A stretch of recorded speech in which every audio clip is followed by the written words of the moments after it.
рӯзи сеюм дар вохӯрии президент оиди кушодашавии муассисаи таҳсилоти миёнии умумии ҳозиразамон 59 барои иштирок кардан рафта будем. дар ин ҷо ман баъди баромади президент ки ҳамаи омӯзгоронро ба муносибати рӯзи омӯзгор ба муносибати рӯзи забон табрик кардам. баъд аз баромади худ президент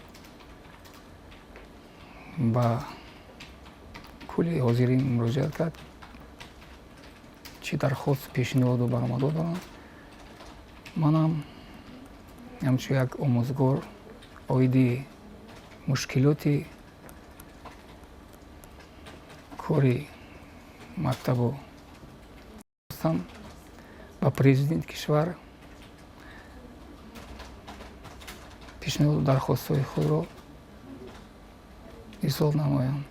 вақте ки ман ба назди балангӯяк омадам, дар навбати дуюм истодам.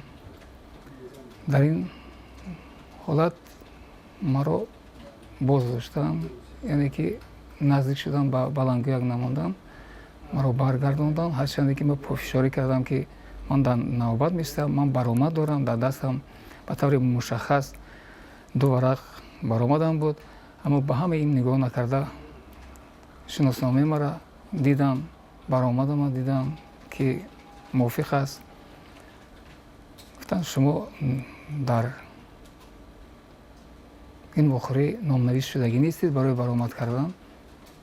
ба ман як омӯзгори ки зиёда аз 37 сол собиқаи корӣ дорам, дар назди кулли ҳамкасбонам маро аз ин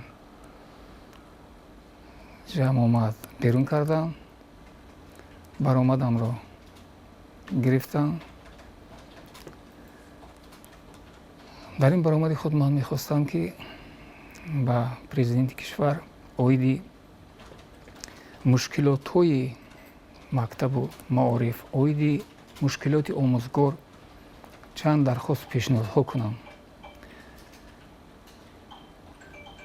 яке аз пешниҳодҳои ман оиди баланд бардоштани обрӯи нуфузи муаллим ки солиёни зиёд зери обрӯи муаллим зери суол рафта буд. мехостам оиди анин масъала пешниҳод намоям ки чӣ бояд кард ки обрӯи муаллим омӯзгор боз ба мисли солҳои пешин барқарор шавад. барои ин пешниҳоди дигари ман оиди ҷамъомади солонаи вазорати маолиф ва илми ҷумҳурӣ буд ки ҳамасола дар семинарҳои августӣ ҳама муассисаҳои таҳсилоти миёнии умумӣ, роҳбарони муассисаҳо, директорон, сардорони сарриёсати маорифи ҳар ноҳияҳо иштирок мекунанд, муаллимони нафақахӯр иштирок мекунанд. аммо муаллими музофотӣ, муаллими ҳирфаӣ, муаллиме ки ҷавон аст ва эҷодгару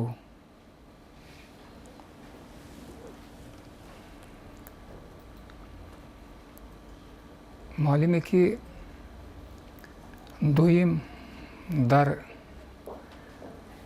фикри такмил додани дониши худ аст, муаллиме ки ҳамавақт кӯшиш мекунад ки ба хонандагон мушкилоти ҷомеара барномаву ҳадафу баромадҳои ҷаноби олӣ президенти кишварро пиёда гардонад дар дарсҳои худ. мехостам ман ҳамин суханҳои худро, ҳамин пешниҳодҳои худро баён кунам. ва дар ҳамин вохӯрӣ хоҳиш карда мешуд ки аз вазорати маориф ва илми ҷумҳурии Тоҷикистон ки минбаъд дар оянда ана ҳамин гуна муаллимҳоро, ана ҳамин гуна омӯзгороро даъват кунанд ки ба вазорати маориф ва илми ҷумҳурӣ ин омӯзгорҳо метавонанд кушоду равшан пешниҳоду дархостҳои худро бепарда пӯшона гӯянд. Чунки омӯзгор чӣ дорад? На вазифа дорад. омӯзгор на ягон кабинетҳои барҳавову кабинетҳои боҳашамат дорад. омӯзгор фақат як плани корӣ дорад, як плани дарсӣ дорад, дигар чизе надорад, чизе аз даст медодагӣ надорад. бинобар ин яке аз пешниҳодҳои ман, дуюм пешниҳодам ҳамин буд. сеюм пешниҳоди ман оиди ҳамон барнома силсила озмуни телевизионии худшиносӣ буд ки мо дар якҷоягӣ бо академияи улум, бо улимони академияи улум ин барномаро пешкаши шабакаи якум карда будем, вале барномаи мо аз тарафи шабакаи якум дастгирӣ наёфт, бо мақсади он ки ваё маблағҳои зиёдеро барои декоратсияи шабакаи якум аз мо талаб карда буданд, бо мақсади он ки